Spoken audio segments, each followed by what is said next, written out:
Hello everyone, how are you? I hope you all are fine. आज हम लोग national institute of open schooling का secondary course social science book one का module one India and the world through the ages lesson three modern world one जो कि history का chapter है। आज हम लोग इसका बचा हुआ पार्ट कवर अप करने वाले हैं, तो चलिए शुरू करते हैं। Hello, dear learners. Now we are going to cover up another topic which is unification of Italy. So let's start.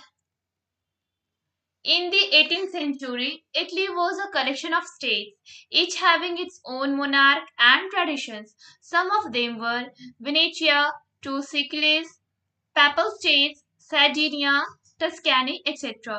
During the Middle Ages, the people increased their influence in both religious and political matters. The Pope established their own political rule in what were called the Papal States. Soon Italy began to grow in importance. They became centers of political life, banking, and foreign trade.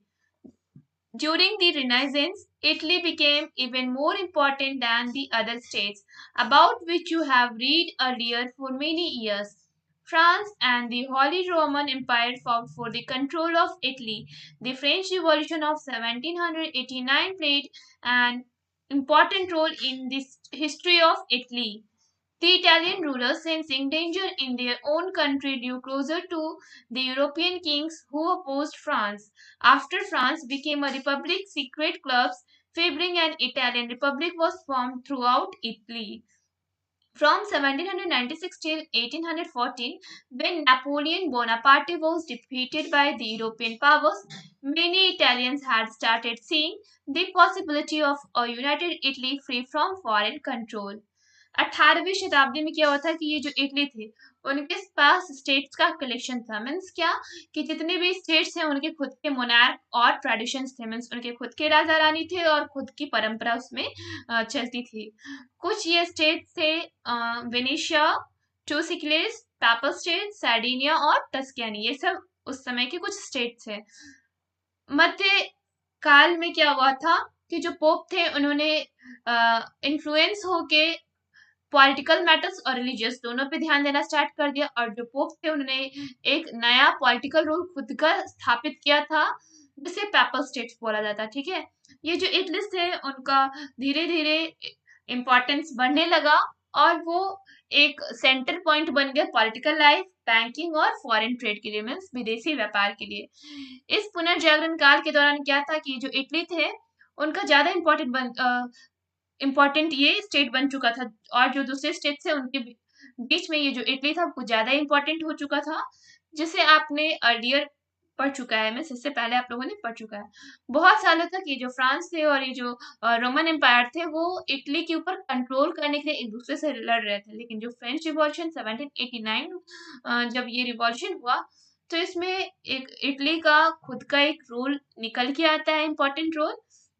जो Italian rulers थे उन्होंने अ, अपने ही राज्य में, अपने देश में देखा कि किस प्रकार वो खतरे में है, और उन्होंने यूरोपियन किंग से देखा कि किस प्रकार वो खतरे में है, कि वो जो यूरोपियन किंग्स थे वो फ्रांस को उस टाइम अपोज कर रहे थे, और फ्रांस जो था वो रिपब्लिक बन चुका था और उनका जो खुद का एक सीक्रेट क्लब्स बन गया था जो कि इटालियन रिपब्लिक को सपोर्ट कर रहा था, फेवर कर रहा था इटली में। और 1796 से लेकर 1848 14 में जो नेपोलियन बोनापार्टे थे उन्होंने यूरोपियन पावर्स को डिफीट कर दिया, और बहुत सारे ऐसे इटालियंस उन्होंने देखना क्या स्टार्ट किया कि शायद जो हमारा इटली है वो यूनाइट हो जाएगा, मीन्स एक हो जाएगा, फॉरेन कंट्रोल से आजाद हो जाएगा। मीन्स इस पे कोई भी विदेशी पावर का अब इस पे राज्य नहीं चलेगा। Many revolutionists like Mazzini and Garibaldi, along with some secret societies, kept spreading the idea of an independent, unified republic among the Italians. From 1849 onwards, the kingdom of Piedmont, Sardinia, which was a monarchy under Victor Emmanuel, took an active role in this unification. It was significant that the Italian unification was headed by a monarch. Under his leadership, Cavour, the prime minister, ousted the Austrians from Lombardy, Tuscany, Modena, etc. Garibaldi led the revolt and liberated Sicily and Naples. He handed over the charge of the two states of Emmanuel and declared him the king of Italy. Later, Rome and Venetia joined the Federation of Italian States. The process of unification of Italy began with the Congress of Vienna in 1815 and ended with the Franco-Prussian War in 1871. बहुत सारे क्रांतिकारी आए जैसे कि मजीनी, गर्डिवाल्डी। इनके कुछ खुद के सीक्रेट सोसाइटीज थे जिसमें उन्होंने अपना आइडियाज को रखा, स्वतंत्रता का आइडिया, और जो इनका जो रिपब्लिकन आइडिया था कि वो अपने इटली के जो लोग थे उनको वो एक करके रहेंगे। और 1849 के बाद जो उनका खुद का जो राज्य था पिडमन सर्डिनिया, वो एक मोनार्की वाला राज्य था और इसके अंदर में कौन से थे, विक्टर इमैनुअल, जो कि जिनका एक एक्टिव रोल रहा है इस एकीकरण में, कि मीन्स उन्होंने इटली का एकीकरण कर दिया था, मीन्स यूनिफिकेशन कर दिया था। इसके बदले में एक जो इटालियन यूनिफिकेशन था वो मोनार्क के द्वारा हेड किया गया था, मीन्स जो मोनार्क की देखरेख में इटली वालों का एकीकरण किया जा रहा था। इनके लीडरशिप में जो केवर थे प्राइम मिनिस्टर ऑस्ट्रियन के, और जो लोम्बार्डी, टस्कानी, मॉडेना, ये सब थे, इनकी देखरेख में ये चीजें हुई। और जो ये गैरिबाल्डी थे वो एक रिवॉल्ट कर दिए और इसमें सिसिली और नेपल्स को भी शामिल कर लिए। उन्होंने इसका चार्ज जो था वो दो स्टेट्स को दे दिया, एक इमानुएल को। जो इमानुएल थे उन्होंने इटली के राजा, खुद को क्या डिक्लेयर किया कि वो इटली के राजा है। रोम और जो वेनेशिया थे वो उन्होंने फेडरेशन ऑफ इटालियन स्टेट्स को ज्वाइन किया। इस प्रोसेस में जो यूनिफिकेशन का जो प्रोसेस था इटली का, वो कांग्रेस ऑफ वियना से स्टार्ट होता है 1858 में, और इसका अंत कब होता है, फ्रांसो प्रूशियन वॉर 1871 में। Next topic is unification of Germany. अब हम लोग इटली के का तो देख लिया कि किस प्रकार से यूनिफिकेशन हुआ था। अब हम लोग देखेंगे कि जर्मनी का यूनिफिकेशन किस प्रकार से हुआ था। After Napoleon's defeat in 1815 many Germans wanted an independent Germany.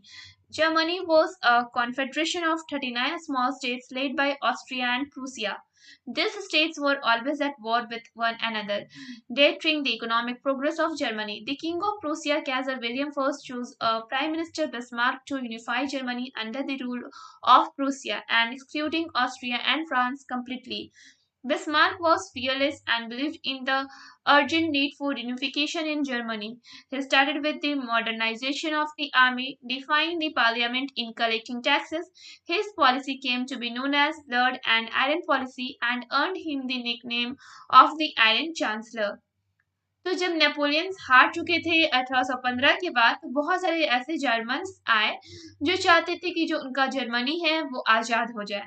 Germany क्या था, तो ये कॉन्फेडरेशन था, मीन्स इसमें छोटे छोटे कुल 39 छोटे छोटे राज्य थे जो कि ऑस्ट्रिया और प्रूसिया के द्वारा चलाए जाते थे। ये जो स्टेट था हमेशा इसमें युद्ध होते रहते थे, एक दूसरे के साथ युद्ध करते रहते थे, और इनका जो इकोनॉमिक प्रोग्रेस था वो भी गिरता रहा, मीन्स इनका आर्थिक स्थिति भी नहीं था जर्मनी का ठीक। जो राजा प्रूसिया के थे कैजर विलियम फर्स्ट, उन्होंने प्राइम मिनिस्टर बिस्मार्क को चुना कि वो उनके प्राइम मिनिस्टर होंगे, जो कि जर्मनी को एक कर दे प्रूसिया के रूल के अंदर, और जो भी ऑस्ट्रिया और फ्रांस है उनको कंप्लीटली बाहर निकाल दे। जो बिस्मार्क थे वो बहुत नीडर थे, मीन्स वो डरते नहीं थे, फियरलेस थे, और वो विश्वास रखते थे कि जर्मनी को हम लोग तुरंत यूनिफाई कर देंगे। उन्होंने एक मॉडर्नाइजेशन को अपनाया, उन्होंने स्टार्ट किया कि आर्मी को कैसे हम लोग को रखना है, आर्मी किस प्रकार से बनाना है, फिर वो पार्लियामेंट को किस प्रकार से डिफाइट करेंगे, टैक्स को किस प्रकार से जमा करेंगे। उनका जो पॉलिसी था वो किस नाम से जाना गया, ब्लड एंड आयरन की पॉलिसी, और उन्होंने एक निकनेम को अर्न किया, आयरन चांसलर। ये जो आयरन चांसलर जो निकनेम है वो किनको मिला था, ओट्टो वॉन बिस्मार्क को। With his improved army, Bismarck encouraged the German population of Schleswig and Holstein to revolt against their ruler Denmark. In 1864, Bismarck joined hands with Austria against Denmark. Bismarck's next target was Austria. Prussia defeated Austria and formed the North German Confederation. Bismarck promised the province of Venice to Italy and kept her out of the war. Austria was forced to give Venice to Italy, ending the Austrian control in Italy. He also promised territorial compensation to Napoleon III of France and kept it out of the war. He had already secured Russia's support by helping them in suppressing a revolt in Russian controlled Poland. तो पहले तो Bismarck ने अपने army को improve किया, उसके बाद उन्होंने जर्मन पॉपुलेशन को इंकरेज किया, बढ़ावा दिया कि वो स्किल्सविग और हॉस्टिन्स के विरोध में, जो भी रूलर है डेनमार्क के, उनके विरोध में आवाज उठाए। और 1864 में बिस्मार्क ने अपना हाथ ऑस्ट्रिया से मिला लिया डेनमार्क के विरोध में। बिस्मार्क का जो नेक्स्ट टारगेट था वो ऑस्ट्रिया था। प्रूसिया ने ऑस्ट्रिया को हरा दिया और नॉर्थ जर्मन कॉन्फेडरेशन का फॉर्मेशन किया। बिस्मार्क ने ये प्रॉमिस किया कि जो प्रोविंस ऑफ वेनिस है और इटली है उसको अपने युद्ध से ये दूर रखेंगे, युद्ध से बाहर रखेंगे, युद्ध में शामिल नहीं करेंगे। ऑस्ट्रिया को फोर्स किया गया कि वो वेनिस को इटली को दे दे और जो ऑस्ट्रियन कंट्रोल था इटली के ऊपर उसका अंत हो। उन्होंने ये भी प्रॉमिस किया कि ये जो ट्रेस्टियल कॉम्पनसेशन है वो नेपोलियन थर्ड से लेंगे फ्रांस के, और उसे भी युद्ध से बाहर रखेंगे। उन्होंने पहले से ही रसिया को सिक्योर कर लिया था और उनको ये सपोर्ट मिला किससे, तो उन्होंने पहले से एक रिवोल्ट को सप्रेस किया, उसके बाद उनको सपोर्ट मिला पोलैंड से। The only obstacles to Prussian dominance of Germany were four small German states in southern Germany and the disapproval of Napoleon III of France. But a disagreement between the two countries led France to declare a war on Prussia. The Franco-Prussian War was quite short. Prussia invaded France in 1871 and defeated the French. Napoleon III abdicated the throne and France was forced to give up Alsace and Lorraine. The remainder of the German states, except Austria, were annexed and joined with Germany. The unification of Germany was complete under Kaiser William I. Soon Germany emerged as the leading power in Europe, building a colonial empire to further German economic interest and increase German influence in the world. तो Prussian के रास्ते में बस एक ही obstacle था, वो क्या था कि जो जर्मनी है उस टाइम डोमिनेंस था, उसमें जो छोटे छोटे जर्मन स्टेट थे चार, जैसे कि साउदर्न जर्मनी था, इसका नेपोलियन थर्ड जो फ्रांस के थे उन्होंने इसको पूरी तरह से डिसअप्रूव कर दिया। लेकिन एक डिसएग्रीमेंट भी बन के आया दो देशों के बीच में, फ्रांस के बीच में और प्रूसिया के बीच में, जिसकी वजह से वहां पे पूरी तरह से युद्ध की संभावना बन चुकी थी। जो फ्रांस और प्रूसियन ये युद्ध था वो थोड़ा छोटा था। प्रूसिया ने फ्रांस पे हमला किया कब, 1871 में, और उसने फ्रेंच को डिफीट भी कर दिया। नेपोलियन थर्ड जो थे वो राजगद्दी की ओर एब्डिक्ट हो चुके थे और जो फ्रांस था वो भी उनको फोर्स कर रहा था एल्सस और लॉराइन को वापस करने के लिए। ये जो एल्सस और जो लॉराइन है वो स्टेट है, ठीक है, और ये जो जर्मन स्टेट से सिर्फ रशिया को छोड़ के वो पूरी तरह से एनेक्स्ड हो चुके थे और जर्मनी को उन्होंने ज्वाइन कर लिया। ये जो जर्मनी का यूनिफिकेशन है वो किसके अंदर कंप्लीट हुआ, कैसर विलियम फर्स्ट जो एक राजा थे उनके अंदर जर्मनी के यूनिफिकेशन को कंप्लीट किया गया। और जल्द ही जो जर्मनी था वो एक लीडिंग पावर बन गया यूरोप में और उसने बहुत सारे कॉलोनियल एम्पायर को बिल्ड कर दिया। और जो जर्मन इकोनॉमिक थे उनका जो इंटरेस्ट था, जिसकी वजह से जो जर्मन है वो पूरी तरह से दूसरी जो पार्ट है वर्ल्ड में उसको इन्फ्लुएंस करने में, उनको प्रभावित करने में ये एबल हो चुके थे। Socialist movement and the Russian Revolution. The Industrial Revolution had led to an unequal society. On the one hand were the workers who were poor, exploited, and without any rights, and on the other were the capitalists who enjoyed all the privileges. At that time, some people began to think about the society that should be based on equality in social and economic terms. Ideas like equality, freedom of speech, and democracy gave encouragement in this regard. The idea of socialism, which tries to establish equal society, began to take root. The most powerful and influential ideas of socialism was given by Karl Marx and Friedrich Engels. In the book Das Kapital, Marx pointed out that history of all societies is the history of class struggle. According to him, the capitalists always try to increase their profits by reducing the wages of the workers, which leads to class conflict. He predicted that this struggle will be successful with the end of capitalism and the coming of socialism. This will result in the control of the ownership of the means of production in the hands of the state and the birth of an equal society. ये जो industrial revolution था, इसकी वजह से जो society था वो पूरी तरह से अनइक्वल हो चुका था। एक तरफ जहाँ पे ऐसे लोग थे, ऐसे श्रमिक थे जो गरीब थे, जिनका शोषण हो रहा था और इनके पास कोई भी अधिकार नहीं था। वहीं दूसरी तरफ पूंजीपति थे जो कि सारे विशेषाधिकार को एंजॉय कर रहे थे। उसी समय कुछ ऐसे लोग आए सामने जिन्होंने सोचा कि जो सोसाइटी है उसे इक्वल होना चाहिए और इनका जो इकोनॉमिक टर्म्स है वो भी इक्वल होना चाहिए। नए नए आइडियाज निकले जैसे कि बराबरी के, इक्वालिटी, फ्रीडम, आजादी की, फ्रीडम ऑफ स्पीच कि लोग बोल सके, डेमोक्रेसी, जिससे उन्हें एक नए नए इंकरेजमेंट मिले इस रिगार्ड में। सोशलिज्म का जो आइडिया था इसमें लोगों ने क्या किया कि उन्होंने एक इको सोसाइटी को स्थापना करने की सोची और उसने अब इस चीज को जड़ पकड़ लिया। मीन्स इसका अप्रूव, लोग इस चीज को ये बताना चाहते थे कि जो हमारा एक सोसाइटी ऐसा आएगा जिसमें सारे लोग इक्वल होंगे। और जो मोस्ट पावरफुल और इन्फ्लुएंशियल आइडियाज थे सोशलिज्म का वो कार्ल मार्क्स के द्वारा दिया गया था और फ्रेडरिक एंजल्स के द्वारा दिया था। इनके बुक दास कैपिटल, उसमें लिखा हुआ है मार्क्स ने कि एक ये ऐसा इतिहास है जहाँ पे जितने भी सोसाइटीज है हिस्ट्री के, उनके पास खुद का स्ट्रगल है। उनके अनुसार जो पूंजीपति थे वो हमेशा अपने प्रॉफिट्स को बढ़ाने के लिए जो भी श्रमिक थे उनके आय को ये कम कर देते थे, जिससे बहुत ही बड़ा संघर्ष लोगों को करना पड़ा। इसकी वजह से जो स्ट्रगल था या फिर जो लोग सक्सेसफुल हो रहे थे स्ट्रगल करके, मेहनत करके, और तो ये कैपिटलिज्म आया और सोशलिज्म आया। इसकी वजह से उनको बहुत सारे वर्कर्स को प्रॉब्लम होने लगी। इसके परिणाम स्वरूप जो ऑनरशिप था, जिसमें जो प्रोडक्शन था स्टेट के हाथ में, उसकी वजह से एक नए इक्वल सोसाइटी का जन्म हुआ। The first practical example of this was the Russian Revolution, which resulted in the establishment of the first socialist government of the world.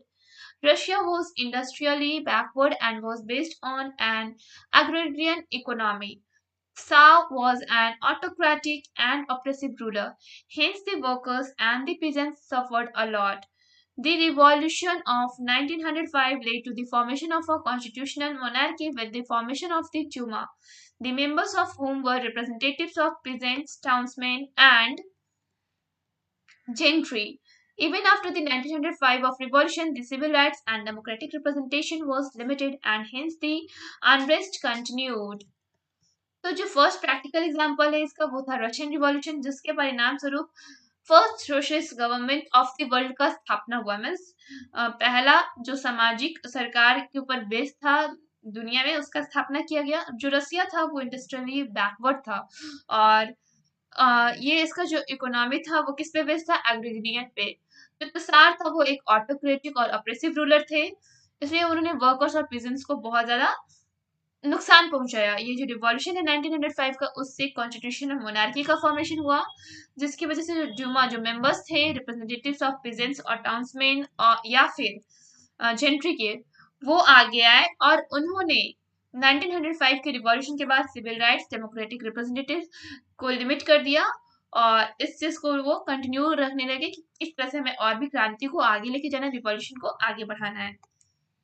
In 1917 occurred another revolution in Russia. It happened because the condition of the Russian workers and peasants and non-Russians living in Russia had become quite miserable under the autocratic rule of Tsar Nicholas II. Exploitation along with inhuman working conditions and huge amount of taxes had made the people rise against him. People were also denied any political rights.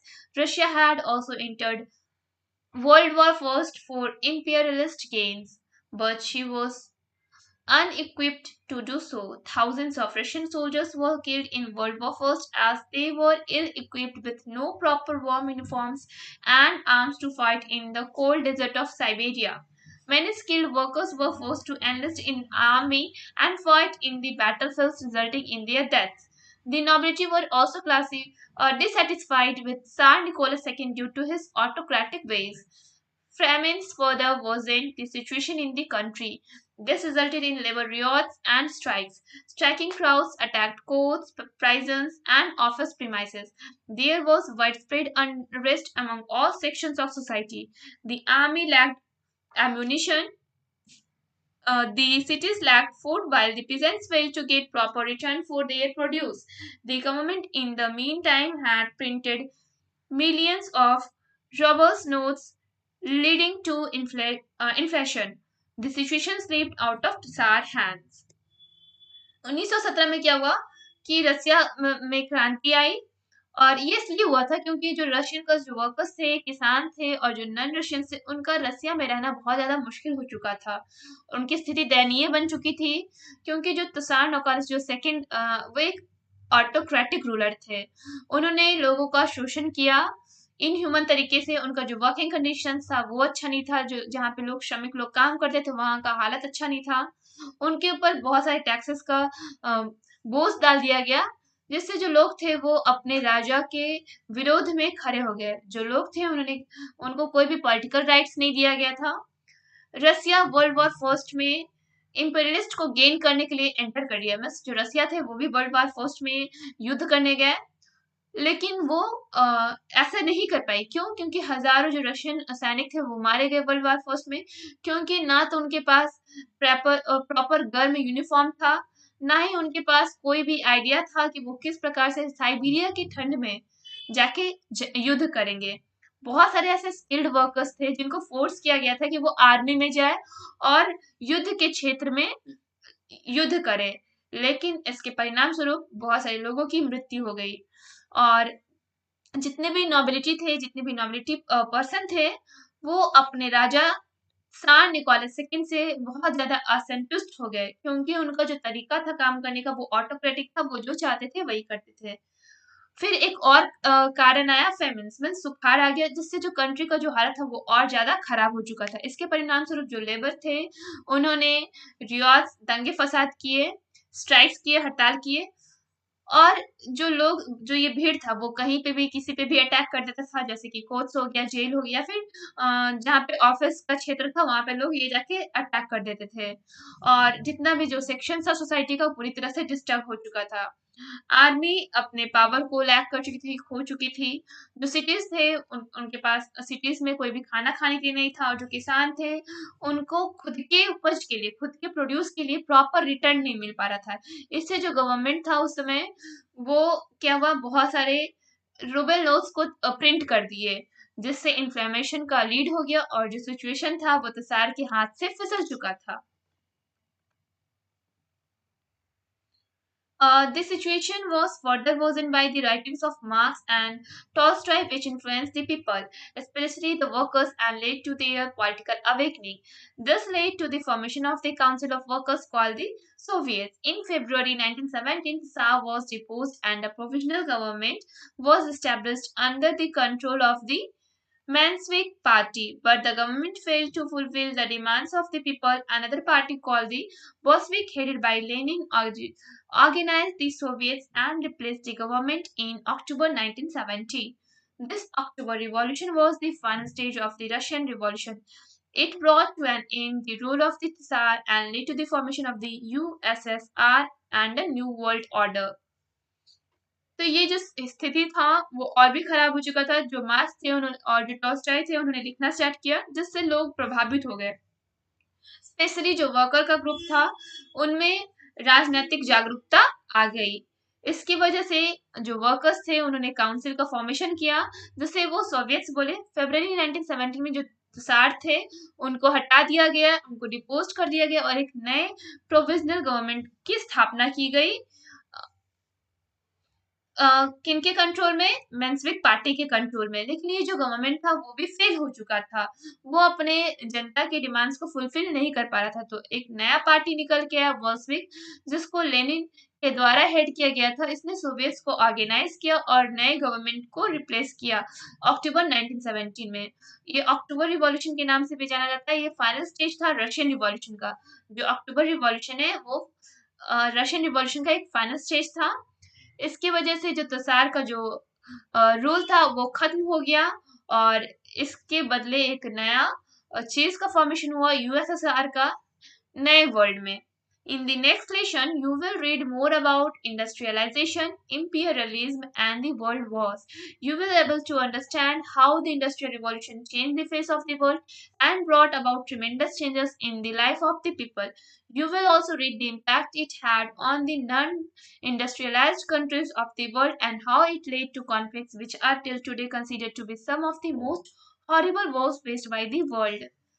तो next लेशन में आप क्या पढ़ोगे industrialisation के बारे में किस प्रकार इंडस्ट्रियलाइजेशन हुआ इंपीरियलिज्म हुआ और जो ये विश्व युद्ध हुए वो किस प्रकार से हुआ है आप ये भी समझने में सक्षम हो जाओगे कि ये जो इंडस्ट्रियल रिवॉल्यूशन था वो किस प्रकार से दुनिया को बदल के रख दिया और बहुत सारी चेंजेस आए लोगों के जीवन में आप इसका ये भी इम्पैक्ट पढ़ोगे कि जो नॉन इंडस्ट्रियल कंट्रीज थे वहां पे इसके क्या असर हुए और वहां पे किस प्रकार के संघर्ष करने पड़े और आज तक जो लोग हैं वो किस जो ये सब युद्ध हुए थे वो उससे आज तक लोग किस प्रकार से प्रभावित थे उसके डर में अभी तक कैसे जी रहे हैं now based on your understanding try to solve in text question 3.3